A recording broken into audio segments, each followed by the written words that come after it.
യഥാർത്ഥത്തിൽ എന്താ മക്കാം? യുവാക്കളെ ത്രസിപ്പിക്കുന്ന ഏത് യൂട്യൂബിൽ നോക്കിയാലും യുവാക്കളോട് സ്നേഹപൂർവ്വം ഞാൻ നൗഷാദ് വാക്കിയ ചെറുപ്പക്കാരാന്ന് വിളിക്കാൻ നമ്മുടെ ഒരു ശൈലിയാണ്.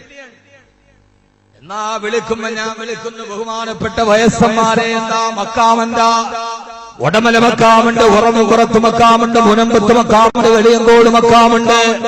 എന്നാൽ അല്ലാഹുവിന്റെ ഖുർആനിൽ മക്കാമിന്റെ പരസ്യം പറയുന്നുണ്ട്. ഫീഹി ആയാത്തും ബയ്യിനാത്തും മഖാമു ഇബ്രാഹീം. അല്ലാഹുവിന്റെ ഖുർആനിൽ മക്കാമുണ്ട്. ഖുർആൻ പറഞ്ഞ ആർക്കും ചൊറിച്ചിലുണ്ടാവില്ലല്ലോ. ഖുർആനിൽ മക്കാമ് പറയുന്നുണ്ട്. ഏതാണ് മക്കാം? മക്കാമു ഇബ്രാഹീം. മക്കാം എന്ന് പറഞ്ഞാൽ ജീവിച്ചിരിക്കുന്ന സമയത്ത് ആത്മീയതയുടെ ത്യാഗത്തിന്റെ വഴികളിലൂടെ നടന്നുപോയ മഹാന്മാരുടെ പേരുണ്ടാകുന്ന സ്മാരകത്തിനാണ് അറബിയിലെ മക്കാം എന്ന് പറയാ. ഫീഹി ആയാത്തും ബയ്യിനാത്തുൻ മഖാമു ഇബ്രാഹീം. ആ കഅബാലയത്തിന്റെ ചുറ്റുഭാഗത്ത് വിശുദ്ധമായ കറുത്ത തുണി കൊണ്ട് മൂടിക്കിടക്കുന്ന കഅബാലയമേ, കറുത്ത സുന്ദരിയേ കഅബാലയമേ. ആ കഅബാലയത്തിന്റെ ഭാഗത്തൊരു വലിയ ഒരു സ്ഫടികത്തിന്റെ ഉള്ളിലെ ഗ്ലാസ് കൂടിന്റെ ഉള്ളിലെ ചെറിയൊരു കല്ലിരിക്കുന്നുണ്ട്. ആ കല്ലിന്റെ പേരാണ് മഖാമു ഇബ്രാഹീം. 80 വയസ്സ് കഴിഞ്ഞ 90നോടടുത്ത മഹാനായ ഇബ്രാഹിം നബിയുടെ വന്ധ്യവയോധികൾ അല്ലാഹുവിന്റെ നിർദ്ദേശപ്രകാരം കഅബാലയം നിർമ്മിക്കുമ്പോ കഅബാലയത്തിന് കല്ലുകൾ വെച്ച് ഒരാൾ പൊക്കത്തിന്റെ മുകളിലേക്ക് എത്തുമ്പോ ബഹുമാനപ്പെട്ട ഇബ്രാഹിം നബിക്ക് കല്ലെടുത്തിട്ട് മേലോട്ട് പൊന്തിക്കാൻ കഴിയുന്നില്ല. അന്ന് ലിഫ്റ്റുകളോ എസ്കലേറ്ററോ ഇല്ല. പ്രിയപ്പെട്ട പൊന്നുമോൻ ഇസ്മായില് തലയിൽ ചുമന്നു കൊണ്ടുവന്നൊരു കല്ലെടുത്ത് താഴെയിട്ടിട്ട് ആ കല്ലിൽ ചവിട്ടി നിന്നു മഹാനായ ഇബ്രാഹിം നബി അലൈഹിസ്സലാത്തു വസ്സലാം. ആ കല്ലിൽ ചവിട്ടി നിന്നിട്ട് കഅബാലയത്തിന്റെ കല്ല് വെച്ചപ്പോ ചരിത്രത്തിൽ കാണാം, വലതുഭാഗത്ത് കല്ല് വെക്കാൻ പോകുമ്പോ താഴെ ചവിട്ടി വെച്ചിരിക്കുന്ന കല്ല് വലതുഭാഗത്തേക്ക് താനേ നീങ്ങും. ഈ ഇടതുഭാഗത്തേക്ക് കല്ല് വെക്കാൻ പോകുമ്പോ ലിഫ്റ്റ് പോലെ എസ്കലേറ്റർ പോലെ ഇടതുഭാഗത്തേക്ക് സ്വന്തമായി നീങ്ങും. മുകളിലേക്ക് വെക്കാൻ പോകുമ്പോ ഈ കല്ല് മുകളിലേക്ക് താഴെ വന്നു. കഅബാലയം 90ാമത്തെ വയസ്സിൽ അല്ലാഹുവിന് വേണ്ടി പള്ളി നിർമ്മിക്കാൻ ഇറങ്ങിയ മഹാനായ ഇബ്രാഹിം നബി കാല് ചവിട്ടി നിന്ന കല്ലിന്റെ പേരാണ് മഖാമു ഇബ്രാഹീം. ഇബ്രാഹിം നബിയുടെ കാൽപാദം ആ കല്ലിൽ അങ്ങനെ പതിഞ്ഞു കിടന്നിട്ടുണ്ട്. താടി നിരച്ചിടഞ്ഞാല് തല നിരച്ചു കിടഞ്ഞാല് ജീവിതത്തിന്റെ സായാഹ്ന ഘട്ടത്തില് വാർദ്ധക്യമായി കരുതിയിട്ട് വീട് ഭരിച്ചിരിക്കാനല്ല വയസ്സന്മാരെ 90 വയസ്സുകാലത്ത് അല്ലാഹുവിന് വേണ്ടി സമർപ്പിച്ചതിന്റെ അടയാളമായി മഖാമു ഇബ്രാഹീം എന്നാകെ പടച്ചു വെച്ചിട്ടുണ്ടെങ്കിൽ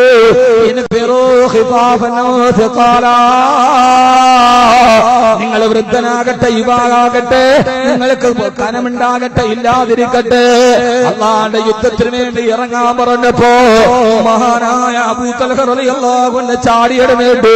എന്നിട്ട് മക്കളോട് പറഞ്ഞു, മക്കളെ ജഗിസൂനി, നിങ്ങൾ എന്നെ യുദ്ധത്തിന് തയ്യാറെടുപ്പിക്കുക.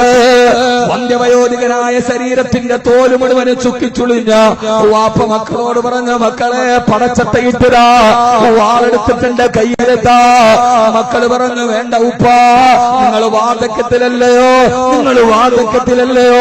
നിങ്ങൾ ഉപ്പത്തിന് പോകണ്ട ഉപ്പ, നിങ്ങൾ അല്ലാഹുവിന്റെ റസൂലിന്റെ കൂടെ യുദ്ധം ചെയ്തതല്ലേ, ഹബീബായ നബി തങ്ങളുടെ കൂടെ ധർമ്മസമരത്തിനിറങ്ങിയതല്ലേ, ഈ വാർദ്ധക്യകാലത്ത് ഇറങ്ങുന്നത് എന്തിനാന്ന് ചോദിച്ചപ്പോ, ഇല്ല മക്കളെ ഇല്ല, ഇന്ന് ഞാൻ ഈ ആയത്ത് കേട്ടു, ശക്തിയുണ്ടെങ്കിലും ഇല്ലെങ്കിലും യുദ്ധത്തിന് പുറപ്പെടണമെന്ന് വാപ്പാടെ നിർബന്ധം സഹിക്കുകയാൻ കഴിയാതെ മഹാനായ അബൂ തൽഹത്തുൽ അൻസാരി റളിയല്ലാഹു തആല അൻഹു. അബൂ തൽഹയ്ക്ക് ഇതൊന്നും പ്രശ്നമല്ല. കാരണം എന്തെന്നറിയോ, അബൂ തൽഹ റളിയല്ലാഹു അൻഹുവിന്റെ ചരിത്രം നിങ്ങൾ കേട്ടിട്ടുണ്ടാകും. അത് പറയുമ്പോ പൈസ പിരിക്കണമെങ്കിൽ കണ്ണീരിൽ കുതിർന്ന കഥ പറയുന്ന ചരിത്രമാണ് അബൂ തൽഹത്തുൽ അൻസാരി റളിയല്ലാഹു അൻഹു. വിശുദ്ധമായ ഖുർആനിനായ ഇറങ്ങിയപ്പോ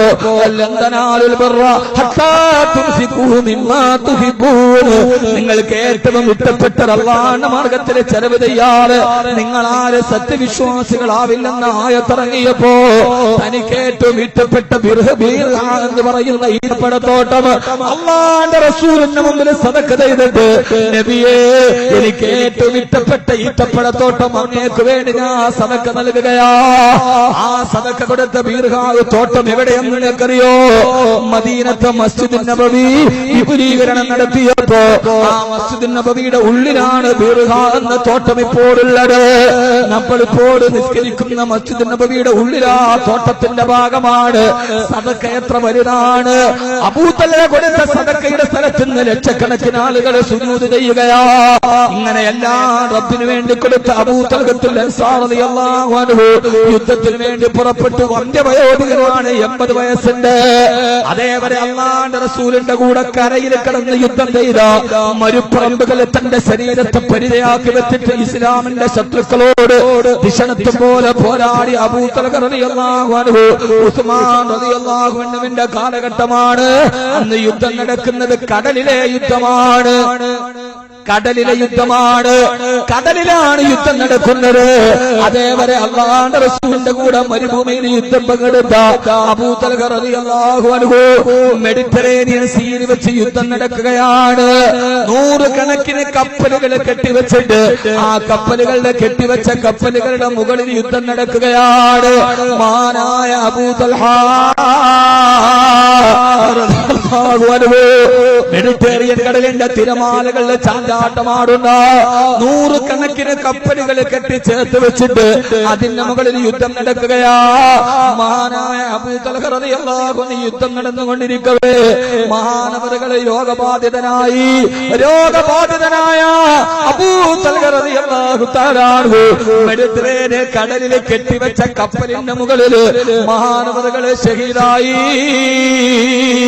പ്രിയപ്പെട്ട വൃദ്ധന്മാരെ, കരയുദ്ധത്തിൽ പങ്കെടുത്തിട്ട് ഇസ്ലാമിന്റെ നിലനിൽപ്പിന് വേണ്ടി ആദർശത്തിന്റെ രണഭൂമിയിൽ പോരാട്ടം നടത്തിയ ആമാശയത്തിന് വേണ്ടി ആശയത്തെ പണയം വെക്കാട് ലോകത്തിന്റെ ഇസ്ലാമിന്റെ പ്രതിരോധ ശക്തികൾക്കെതിരെ പ്രതിരോധത്തിന്റെ കന്മതിലുകൾ തീർത്ത കാരിരുമ്പിന്റെ കരുതലും കന്മതിലും കരുത്തുമുള്ള അല്ലാഹുവിന്റെ റസൂലിന്റെ പ്രതിരോധത്തിന്റെ പടയാളികളിൽപ്പെട്ട അബൂ തൽഹ റളിയല്ലാഹു അൻഹു ആ കപ്പലിൽ വെച്ചിട്ട് ഷഹീദായി. മഹാനവറുകളെ രോഗബാധിതനായി, മഹാനവറുകളെ വഫാത്തായി. സഹാബത്തിന്റെ ഉള്ളിൽ എന്ത് ചെയ്യണമെന്നറിയില്ല. മഹാനവറുകളുടെ മയ്യത്ത് കബറടക്കണ്ടേ. എന്തോ ഒരു ചരിത്രമാണിത്. സ്ഥിരകളെ ലഹരി ഭരിക്കുന്ന ഡേവിഡ് ബെക്കാമിന്റെയും നെയ്മറിന്റെയും റൊണാൾഡോയുടെയും കഥ കണ്ടിട്ട് കാൽപന്ത് കളിയിൽ കാലുകൾ കിടക്കുന്ന മാന്ത്രിക കാലുകളുടെ പാടവത്തിന്റെ തനിമ കണ്ട് അവർ മനസ്സിന്റെ ഉള്ളിൽ ആരാധിക്കുന്ന എന്റെ പ്രിയപ്പെട്ട ചെറുപ്പക്കാരാ, ഞാനീ പറയുന്നത് നെയ്മറിന്റെ കഥയല്ല, ഇത് റൊണാൾഡോയുടെ കഥയല്ല, ഇത് റൊണാൾഡിനിയോയുടെ കഥയല്ല, ഇതൊരു യുവത്വത്തിന്റെ കർമ്മസ്ഥലതയുടെ കഥയല്ല. 80 വയസ്സായ വൃദ്ധന്റെ കഥയാണിത്. മഹാനവറുകളെ കബറടക്കണ്ടേ. കടലിൽ അങ്ങനെയാ കബറടക്കുക. അവസാന സഹാബത്ത് എന്ത് ചെയ്തെന്നറിയോ? 100 കണക്കിന് കപ്പലുകളെ കെട്ടിവെച്ചതിൽ നിന്ന് ഒരു കപ്പലിന്റെ കെട്ടുവേർപ്പെടുത്തി മഹാനവറുകളുടെ മയ്യത്തെടുത്തിട്ട് കപ്പലിലേക്ക് വെച്ച് ആ കപ്പലും കൊണ്ട് മെഡിറ്ററേനിയൻ കടലിലൂടെ നീന്താൻ തുടങ്ങി, തുഴയാൻ തുടങ്ങി. കടലിന്റെ ഉള്ളിൽ ഏതെങ്കിലും ദ്വീപുണ്ടെങ്കിൽ, മെഡിറ്ററേനിയൻ കടലുകളിലെ ദ്വീപുകളുണ്ടല്ലോ, ഏതെങ്കിലും കരയുള്ള ദ്വീപ് കണ്ടെടുത്ത് അവിടെ കൊണ്ടുപോയി കബറെടുത്ത് കഫൻ ചെയ്യാൻ ആ കപ്പലും കൊണ്ട് കടന്നുപോയി. ഏതാണ്ട് 10 ദിവസത്തോളം ആ മയ്യത്തുമായി കടലിലൂടെ കറങ്ങി നടക്കുകയാ. ഈ പ്രസംഗമെടുത്തിട്ട് ആർക്കെങ്കിലും മനസ്സിലാവുന്നില്ലെങ്കിൽ, നാളെ ട്രോളന്മാർക്കോ യുക്തിവാദികൾക്കോ മനസ്സിലാവുന്നില്ലെങ്കിൽ, 10 ദിവസം ഒരു മനുഷ്യന്റെ ഡെഡ് ബോഡി എങ്ങനെയാണ് കേടില്ലാതെ കപ്പലിരിക്കുന്നതെന്ന് ചോദിച്ചാൽ ഇത് ഇസ്ലാമിന്റെ ആദർശത്തിന്റെ പ്രസംഗമാണ്. ഇത് പുലുവരിക്കപ്പെടുന്ന വികലമായ വിശ്വാസത്തിന്റെ പരിസംപ്രേഷണമല്ല. അല്ലാഹുവിന്റെ റസൂലിന്റെ പ്രിയപ്പെട്ട സഹാബ 10 ദിവസത്തോളം മയ്യത്ത് കടലിലൂടെ കൊണ്ടു നടന്നിട്ടും വകാന യഖ്റുജു മിൻ റിഹിഹി ആളുകളുടെ ശരീരത്തിൽ നിന്ന് സുഗന്ധം വരുമായിരുന്നു അത്രേ. ആ ശരീരത്തിനൊരു കേടുമില്ലായിട്ടില്ല. ആ ശരീരം അങ്ങനെ തന്നെ വക്കാനനായിമാ. ചരിത്രത്തിൽ കാണാം, ഉറങ്ങിക്കിടക്കുന്നവനെ പോലെ മഹാനവറുകൾ മരിച്ചു കിടക്കുകയാ. അവസാനം ഒരു ദ്വീപ് കണ്ടെത്തി. ആ ദ്വീപിന് കൊണ്ടുപോയി കബറടക്കിയിട്ട് മഹാനവറുകളെ കബറടക്കി. ചരിത്രത്തിൽ അബൂ തൽഹ റളിയല്ലാഹു അൻഹുവിനെ കബറടക്കിയ ദ്വീപേടെന്ന് ആർക്കും അറിയില്ല. സഹാബത്ത് അവിടെ എഴുതി വെച്ചിട്ടുമില്ല, അതവിടെ രേഖപ്പെടുത്തിയിട്ടുമില്ല. 80 വയസ്സിന്റെ വാർദ്ധക്യത്തിന്റെ ജീവിതത്തിന്റെ ആയുസ്സിന്റെ അവസാന ഘട്ടത്തിൽ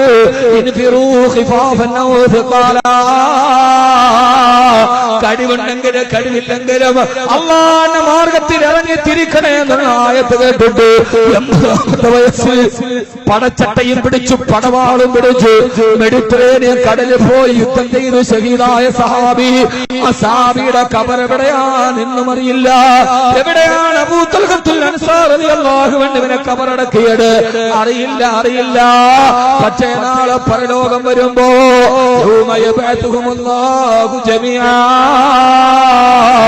മുഴുവൻ ആളുകളും അവരവരെ കബറടക്കിയ സ്ഥലത്ത് നിന്ന് പരലോകത്തേക്ക് എഴുന്നേറ്റ് വരുമ്പോ മെഡിറ്ററേനിയൻ കടലിന്റെ തിരമാലകളുടെ ആഴക്കടലുകളുടെ തിരമാലയുടെ താരാട്ട് കേട്ടുറങ്ങുന്ന അബൂ തൽഹത്തുൽ അൻസാരി റളിയല്ലാഹു അൻഹു എവിടെയാണോ തന്നെ അവരടക്കിയത് അവിടെ നിന്ന് പരലോകത്ത് എഴുന്നേറ്റ് വരുമെന്നുള്ള കാര്യം ഉറപ്പാ.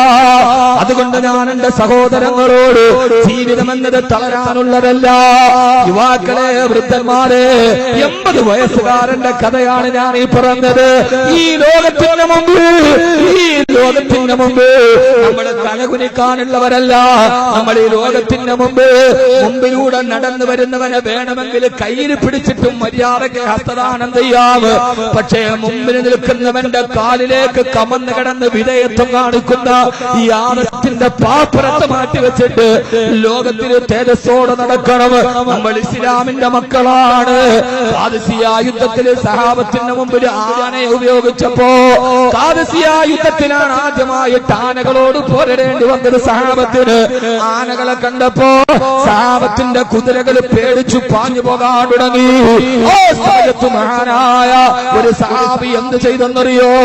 ഒട്ടകങ്ങളും കുതിരകളും ആനയെ ആദ്യമായിട്ട് കണ്ടിട്ട് പേടിച്ചപ്പോ മഹാനവറുകൾ എന്ത് ചെയ്തെന്നറിയോ? മണ്ണുകൊണ്ടൊരാനയുടെ രൂപമുണ്ടാക്കി. എന്നിട്ട് ആ രൂപത്തിന്റെ മുമ്പിൽ കൊണ്ടുപോയി തന്റെ കുതിരയെ നിർത്തിക്കൊടുത്തു. രാജിയാവാൻ തീരുമാനിച്ചില്ല.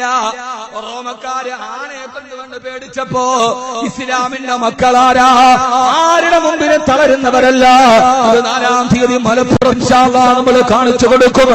രാവണന്മാരുടെ മുമ്പിൽ ആയുധമില്ലാതെ യുദ്ധം ചെയ്യാൻ കഴിയുന്ന ആദർശത്തിന് ആയുധമുള്ള ഒരു സമൂഹത്തിന്റെ തലമുറയുടെ വക്താക്കളാ ഈ പറയുന്നത്. ആരെന്നറിയോ? എതിരാളിയെ കണ്ടപ്പോ മോതിരം തൊള്ളയിലോട്ടിട്ട് ആത്മഹത്യ ചെയ്തവരല്ല. തോക്കുകളെ തലയണയാക്കി വെച്ചിട്ട് വെച്ച വീരന്മാരുടെ ചെറുമക്കളുടെ വാക്കാണിത്. സഹോദരാ, എതിരാളികളെ ആനയെ കണ്ട് പേടിച്ചു പോയപ്പോ കളിമണ്ണ് കൊണ്ട് ആനയുണ്ടാക്കിയിട്ട് തന്റെ കുതിരയെ അതിന്റെ മുമ്പിൽ വെച്ചു കൊടുത്തു. ആരോ പരിഹസിച്ചു ചോദിച്ചു, കളിമണ്ണിന്റെ ആനയുടെ മുമ്പിൽ നിൽക്കുന്ന കുതിര എങ്ങനെയാണ് ജീവനുള്ള ആനയുടെ മുമ്പിൽ നിൽക്കുക? ആ സമയത്ത് മഹാനവറുകൾ പറഞ്ഞതെന്തെന്നറിയോ? അള്ളാന്റെ ശത്രുക്കെതിരെ കുതിരപ്പുറത്ത് ഞാൻ യാത്ര ചെയ്യുമ്പോ ആനയെ കണ്ടിട്ട് എന്റെ കുതിര പിന്തിരിഞ്ഞാൽ എനിക്ക് ഷഹീദാവാൻ കഴിയില്ലല്ലോ. എനിക്കെതിരാളികളെ പേടിയില്ല. എന്റെ കുതിരക്ക് ആനയെ കണ്ടിട്ടുള്ള പേടി ഞാൻ മാറ്റിക്കൊടുക്കുകയാണെന്ന് അസ്ഹാബുൻ നബിയിൽ മുസ്തഫ സല്ലല്ലാഹു അലൈഹി വസല്ലമ. നമ്മളാണ് ലോകത്തിന്റെ മുമ്പിൽ ജീവിതം എന്തെന്ന് പറഞ്ഞു കൊടുത്തത്.